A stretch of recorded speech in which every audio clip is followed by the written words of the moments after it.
Aralin 1, Ibong Adarna, ang tulang romansa sa Europa at sa Pilipinas. Sa Europa, ang Ibong Adarna ay isang tulang romansa.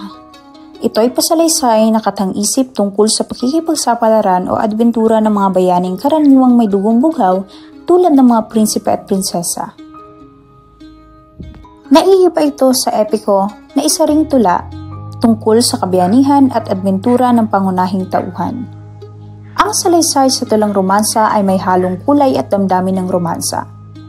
Bago pa dumating ang Middle Ages, naging paborito na ng madla sa kontinente ng Europa ang mga salaysay ng adbentura at kabayanihan. Lalo pa nang ihawig ito sa kasaysayan o malaking pangyayari noon. Sa mga panahon namang iyon, malawak na ang interes ng kababaihan sa panitikan at likas na ang pagkagusto nila makabasa ng mga paksa tungkol sa pag-ibig. Ang tulang romansa na datay nasa wikang Pranses lamang o sa ibang dialekto ng Latin ay nakarating din sa Inglaterra. Balada ang ugat ng tulang romansa. Ang balada ay isang maikling tulang pasalaysay na karaniwang ibinabatay sa alamat o kwentong bayan. Kasabay na pag-usbong ng pananalig sa Kristyanismo sa buong Europa, lalo na ng debosyon kay Birheng Maria, sumikat ang tulang romansa. Sa tulang ito, ang debosyon ay patungkol naman sa isang babae na may dugong bughaw, maaring asawa ng hari o Panginoon. Idinaraan ito sa isang ritual sa korte ng kaharian, tulad ng ginawa ng mga troubadour sa Provence, isang lalawigan ng Pransya. Bumibigkas ng mga tulang liriko ang isang kabalyero. Sinasabi sa tula na walang pasubali o tanong-tanong ang pagsunod ng kabalyero sa ipinag-uutos ng kanyang reyna o dama bilang sagisag ng kanyang katapatan dito. Mula roon, kumalat na ang ganitong pagbigkas hanggang sa makarating din sa Inglaterra. Dahil ang orihinal ng mga tulang lirikong ito ay nasa wikang Pranses. Nagkaroon ito ng bersyon sa wikang Ingles, Espanyol at iba pang wika ng karaniwang mamamayan. Sumikat naman ang tulang romansa sa Espanya sa panahon ng mga haring Katoliko.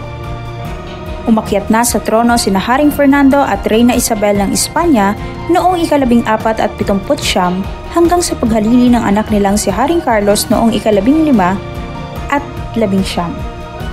Ito ang panahong napalayas na ng mag-asawa sa probinsya ng Granada ang mga Moro.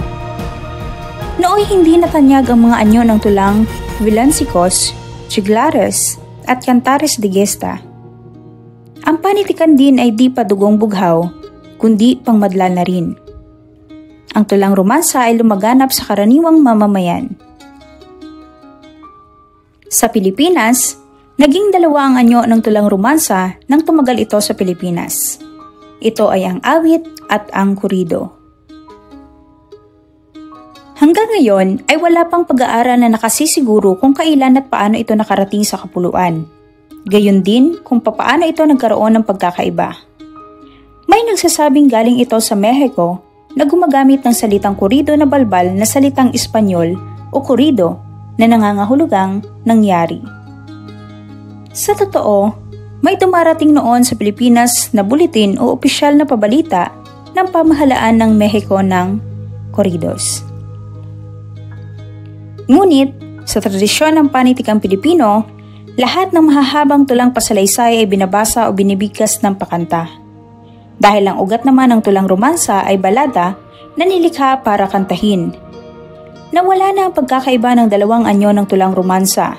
Ang awit ay tinuturing na korido at ang korido ay tinatawag na awit. Totoo ito sa mga awit at korido, gaya ng Pangasinan, Ilocos at Iloilo. Sa Katagalugan lamang pinag-iiba ang awit at korido.